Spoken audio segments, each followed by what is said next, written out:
something that someone brought from outside, but it really was born within this community. I was wondering, what do you think are the factors, or what are the reasons why this happens? Because it doesn't happen in many places that people really start appropriating technologies that way and just building up from an idea. Is like, why do you think in this particular context? Okay, so why this group of students started doing something related to this in the first place? Or I was wondering if it's because they're already engaged on a technological topic. Yes, somehow. yes. If it would work the same for, I don't know, health students, you know, like nursing students or something different, what would you think? That's a very good question, and it also puts back to the kind of representativeness of the case that I'm doing, because it could be a very special case. And to that is that people who started this, a very small group that started the whole activity, were computer science students, IT students, that got enthusiastic in open source technology, in open content philosophy, and they saw in that a potential for them to develop themselves and a potential to develop something around them, to bring benefit to their own local communities. So in that sense, they are a niche community, but at the same time, they are spreading. They have the potential of spreading. So this kind of interesting case is kind of contagious. Now they're bringing in students from medicine, now they're bringing in students from architecture. So even though it's a niche community, it has this potential of getting in and replicating itself and kind of create, hopefully, a sustainable form of activity that they can spread. Another answer, I'll try to be more concise on that, is that their main activity that can be considered as the mother group of all groups is very general. So they have what they call TEDx Damascus, and they're based, the main idea is for anybody to come and present interesting ideas, mostly using TED presentations. And they use these ideas to generate project ideas. And these ideas are kind of cool enough and simple enough and presented in a nice fashion, understandable fashion, that can encourage people who are not specialists in IT to adopt ideas about openness, open community and collaboration. Interestingly, there's a lot of commonality what he was presenting. Yes. So there is this general sense that open source is really good for development. I believe that. But can we articulate it more clearly? What's inside it?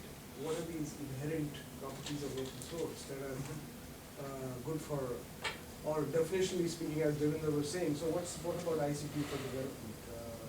What about open source for development? What's the inherent property of open source that makes it suitable? Yes. And what is the form of development it's trying to? So, are you asking me? Should I? Okay. Maybe in 50 years I can answer this one. At least for this kind of specific case, open source has been successful because it has this kind of community behind it. So the idea of a community, and there are people that started the activity that are IT students that understand this. So there's in every kind of projects that they attempt to start, they attempt also to build a community around the tool that they're trying to develop or use. So there's the idea of an open community around it that's collaborating and sharing information. And there's also the customizability of open source. So even though it could have, the original tool could have been developed for a certain context and certain use, but it's customizable for people to transform it into something for a completely new context that the original developers have not even imagined. So it has this kind of flexibility. The barrier, I think, is the everlasting barrier of that you need capacity and skills.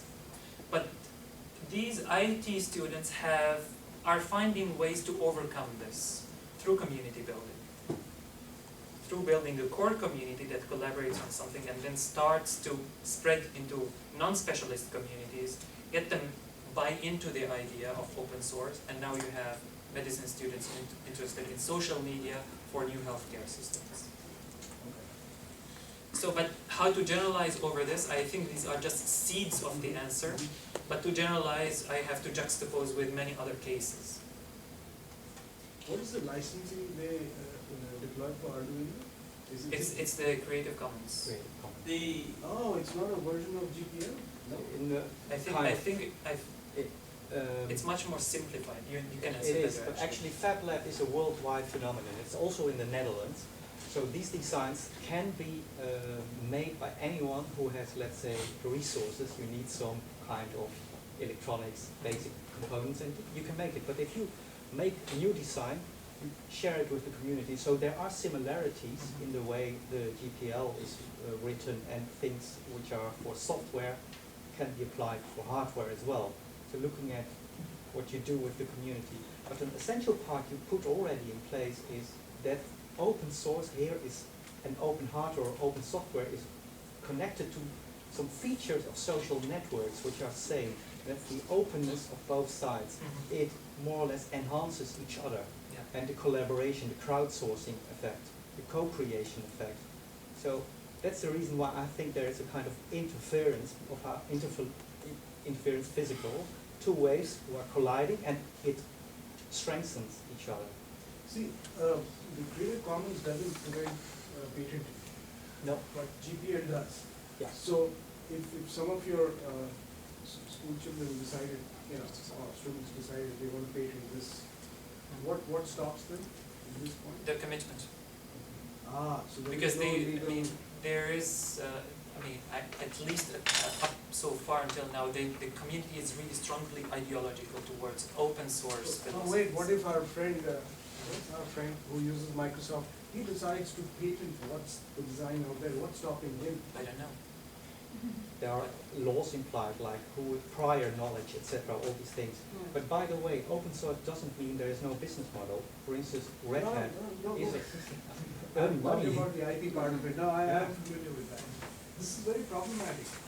And the thought has to So go if they into it. produce something that is of value of somebody, it can be actually taken over and But if it's publicly but it's given on the internet, then I don't think that anyone else can patent it.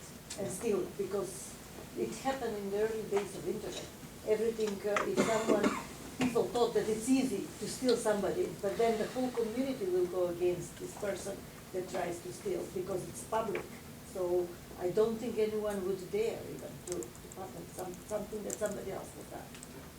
So you are talking about patenting the hardware design or The hardware design, what's stopping you? If it's a Creative Commons, even Creative Commons has one of the licenses which is equivalent to the GPL, I'm not sure. I'm sure it is, Arduino is also open hardware with, I think it's share you can't- alike yeah, with no like commercial the- person. like the analogs, Yeah. Does it yeah. explicitly say no patenting? There are multiple versions. One of them is share alike without commercial Yeah. purposes, Yeah. with Yeah. with attribution. But I think even if you're able to patent it, that really is related to if the business model is viable, because you already have a device that is developed openly, it's probably going to continue, because what produces it is a community work. And if you're taking, Stop it. No, yeah, I'm not- not on a legal side, Yeah. not on legal aspect, but See, there are many countries which have very, very broad interpretations of, prior art for patenting. yes. So it may be not in the United States, but in some other country it gets patented. And it's done by your colleagues, and it gets patented. That's very bad news. So Okay. I'm just saying this from a perspective of, Okay. protecting Yeah. the commons rather For the device like I use, you can't patent it because it's the license itself, you can't do that. So even with the Arduino, people are making another device like Arduino. That's not a problem. That's what they want people to replicate the design, make another device. People are doing that. But the trademark is copyrighted. People can't use Arduino name. So people buy Arduino because of its name, so that's where they make money from. But anybody can replicate, and people are doing that. There are so many boards like that. Beagle boards, for example. There is another one, Ocean Open Harbor concept. So that's not a problem. Copying is not a problem. But that's where they trademark. That's the main thing. Yeah, can I? Can I have? You have also one. Okay, go ahead. You finish, please. No, Is just it about methodology? Yes. Yeah, I'm not yeah. Your professor at least I received your attention. Yes, definitely. I find your research something related to design. So what sorts of design? Is either is participatory design, there are some branches of design, or is it design research? I'm not sure whether you clear your position. There are some stage-gate model of designing that there are field goals, then models, then your artifacts, this way. So what is your position in design research? The answer is yes, and so now we are just moving to that phase. So what flavor of design in terms of its theoretical grounding, I cannot really answer for now, but what I can imagine. Yeah, so that's my question, Yes. to clear your position, which will give you the better to Yes. go ahead. Yes. To imagine, I would say some flavor of strong participatory process, Yeah, where they would be really involved even beyond a classical participatory study, such that they could be actually implementing parts of the software and doing design. Can I just refer you have a look, it's good to see the action design research, Yes. and similarly the design research of, there are different versions of design research, but the Hevner has a good, What's Hevner, H-E-V-E-N-R, Hevner. I'm going to. Okay, these two are very valuable. Thank you. Last question. Yeah, I mean, Hevner. I think you have already a clear idea of what you're researching on, and after 5 months, chapeau, because it's not easy to have such a clear mind. After 5 months, you start the PhD. Yet, I haven't grasped if you already know what exactly you want to research on, putting side by side internet tools and community development. For example, the redundancy problem you talked about, where the same thing is on Facebook, but it's on the wiki, but there's a blog, so someone has to do a lot of curation, so it's called, just get this, copy and paste, do this, so that in the end, it edits, it doesn't add a single line, but just connects the bits and pieces so that the whole thing becomes readable. And I mean, in my experience, I've seen that, community, they're very motivated when they are small, and then the thing sort of get watered out by new people coming in, and maybe they're not so good in IT, so they need extra help to understand just a message, because the other IT guy uses acronyms that the guy doesn't understand, and so the whole thing loses agility, and so it becomes so, and then for the IT guy is boring now, for the other guy is frustrating, and then the whole community is kind of blah, And that I think would be really interesting to look at it as a. I think it's also really interesting to look at that as well. I think this specific case, now Wikilogia is facing in the stage that it's facing such kind of a challenge, and it would be really interesting to see what will happen, because it's now expanding quickly. I'm not sure if they can cope with the new people that are coming in, because as you were saying, it requires effort from members who are already there to bring people in and make them online with the ideas that the community has been working on. Excellent. Thanks. Ammar, thank you very much for answering all the questions. We have to close this session now, going to the next speaker, next event, Roleplay, Sara. Thank you. Thanks. But let's do the website for him. Oh yeah, meanwhile, while Sara is walking in front, and Carlo is mentioning this to me, I'll hint him with his hands. Guys, use your fingers, use the laptop or any other device, and provide the feedback for So today's one of the main attractions is role play. Yay! Wow. See. Okay.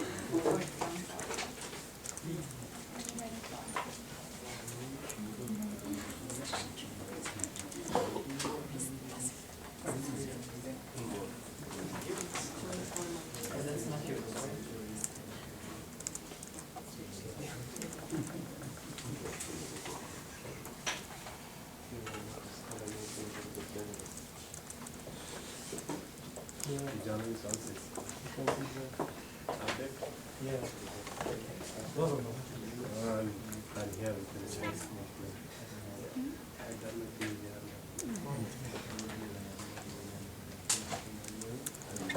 the one over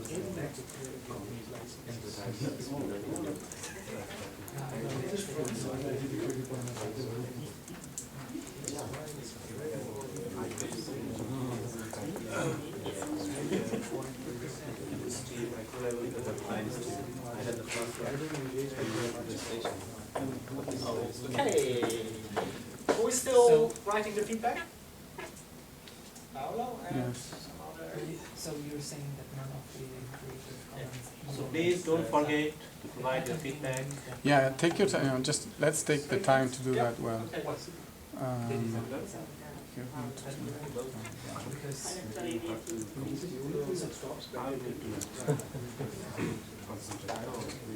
So let's say, Because if you have to keep the design constant or share alike, because there's a share alike, you have to share it as much in the same way that you actually see the person. Does that prevent patenting? Because one of the creative commons is share alike device. So I'm not sure about all the licenses. I'm not sure. Because there is one that allows commercial use. And there's one that allows editing with attribution share alike, and one with not share alike.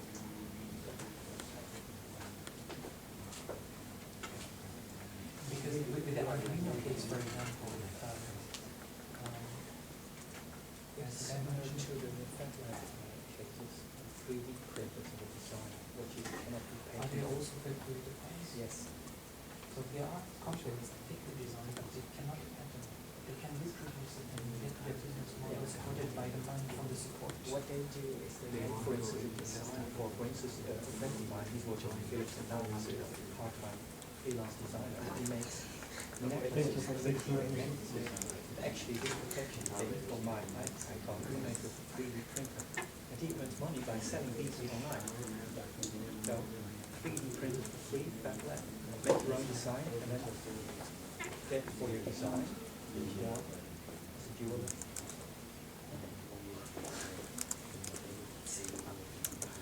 What are the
community-based or encouraging design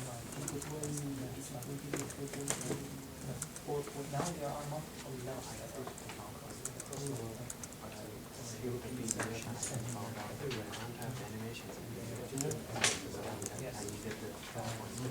Do you see the song? Do you see the song? How you say, curate software, curated content, publishers in other places, special social media. So it's like it can publish Facebook, Twitter, and blogs at the same time. But it's a way of publishing. Yes. Yeah, now it's actually there's many now. Actually, there are special. And it's a lot of it's for free. So, I think. Sì, arrivo. See. If you want, you can already start with the intro or Yeah. We are just so excited. So we are excited. Sara will start to introduce the reason for this role play. Okay, yeah. While I wait that my actors warm up a little bit, I would like to introduce just very briefly the project that I'm working on and on which the role play is based. So I'm doing a PhD at the Università della Svizzera Italiana, so the University of Lugano in the Italian-speaking part of Switzerland. It's complicated. And we have this project with the Universidade do Apuimonilane in Maputo, Mozambique. But well, I would like to say that, of course, the project is in partnership, but what I'm speaking about today is just under my responsibility. And the project is called Social Representation of Community Multimedia Centers and Actions for Improvement. REACT is the acronym. So first of all, what are community multimedia centers, in case you are not familiar with it? So this is the definition that was brought by UNESCO, because community multimedia centers are a model of UNESCO. So they are community-based facilities offering both community radio, broadcasting in local languages, and telecenter services that they underline that telecenters should offer access to the internet and to ICTs. A brief overview is that the model was created in the year 2000, then Mozambique was chosen as one of the 3 countries in which they wanted to scale up the program of community multimedia centers. They had a very, a huge program. They wanted to build 50 community multimedia centers up to the year 2005, but we see that last year we had 34 community multimedia centers in the whole country, and this year they are 36. So to give you an overview, this is the location of all the community multimedia centers in the country, and the pins that you see in red are the ones with which we are working. So basically it's almost 1/3 of the community multimedia centers in the country. And anyways, I must say that they are the most widespread public access venue to ICTs in the country. So they don't have many telecenters. They have 2 or 3 in the whole country, and they have lots of community multimedia centers with radio. So, as I explained to you what it is a community multimedia center, I would like to ask you now, as we can have, this was the definition, but now you are a community. So I would like to ask you now what you think that a community multimedia center is worth for, what it is useful for. Yeah. Is it a telecenter? Yeah. Some sort of a telecenter? Some sort of telecenter. So what can people do? Access internet, among other things. Information. Sorry? Get information. Get information, access the internet. Meet each other. Meet each other. Meet each other. Other ideas? If it has radio, that means, does it have a broadcasting station? Yes. A Medium- local. local. And produces. At least you can produce content and broadcast Mm-hmm. on FM band. Okay. Okay, this was just to, like a survey to make you understand that different people, even with the same definition, may have different opinions, different representations of what a community multimedia center is. And do you think that also in the community this can happen? I mean, in a country like Mozambique, do you think that in all the country they have the same representation, all the groups have the same representation of what a community multimedia center is? No? No, yes, maybe some. Okay, so let's see what happens there. Just wanted to ask, Yeah. if you have like radio broadcasting service, so close by, why would you need, radio service in every single center? I mean, is it like some sort of FM or? Yeah, well, so close is relative.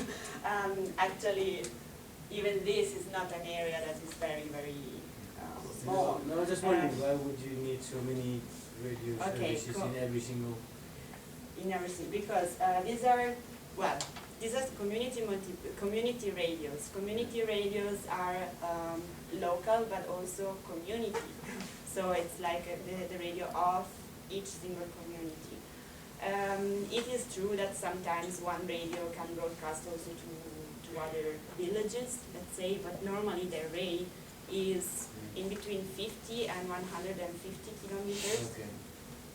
So in some cases, the only information mean that they have is exactly that community radio. Okay. Or even the national radio, they wouldn't be able to receive it without the community radio. So, okay, so let's introduce like the first scene of my role play. We are at the Community Multimedia Center in Kwamba, in this case. And we are inside.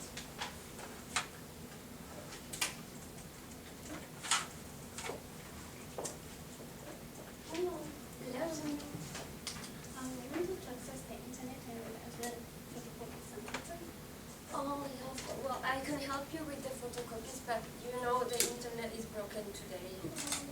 But probably it will come back one of these days.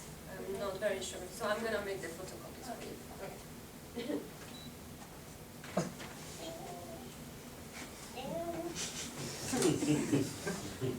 Here it is.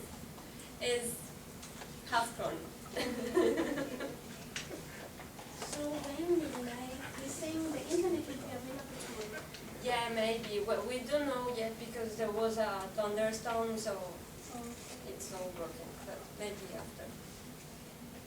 You have to pay. IPID2012. Hello. Hi. Okay, stop.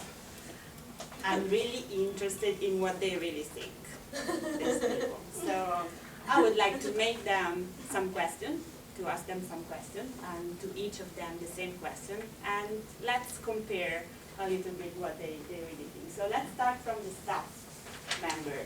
She's a member of the staff, of course, you understood. So what are the benefits of a community multimedia center? Okay. Our community multimedia center has many benefits because it brings information to the community and also has services that can provide, like for example the photocopies. If we didn't have that here in this town, she would need to go very far away and pay more and pay for transport. And also it really boosts the commerce of the community because we also give announcements like commercials, advertisements to the venue, and that's also very good. And what do you think as a user of the community? What do you think are the benefits of a community multimedia center? Okay, I come here, taught how to use the computer, and on that note, I can get a certificate which I can use to get a job. At the same time, I get to access the internet and communicate with people. I also get photocopies from here instead of going to another village, which will make me incur some money to go to the next village. And instead, I think that you are like a non-user, right? So you don't use the I don't know this thing. I'm too old. I mean, just maybe my kids, but I like the radio. I like the radio because there's a lot of news interesting about the market and the prices, and also just music. You know, I just like music. Just music and sometimes photocopies as well. Because I need for administration. You know, just when. And taxes and all that. Okay. And why do you said that you don't know that thing? No, because I have a little shop, you know. So I do business. I don't study, you know, just business. Okay, Money. right. But what do you think that the benefits? What do you think that people do when they come to the telecenter? Because I see that you are just around the radio. I don't know. I mean, I like the image here, the moves and the colors, but I don't know what is this for. You know, just honestly, I cannot write well. I mean, I just do mathematics for accountancy, like know if I'm losing, if I'm earning money, but I don't know this thing, you know, I'm too old for this. Okay, I understand. And instead, what do you think that people, what do you do when you come here? And you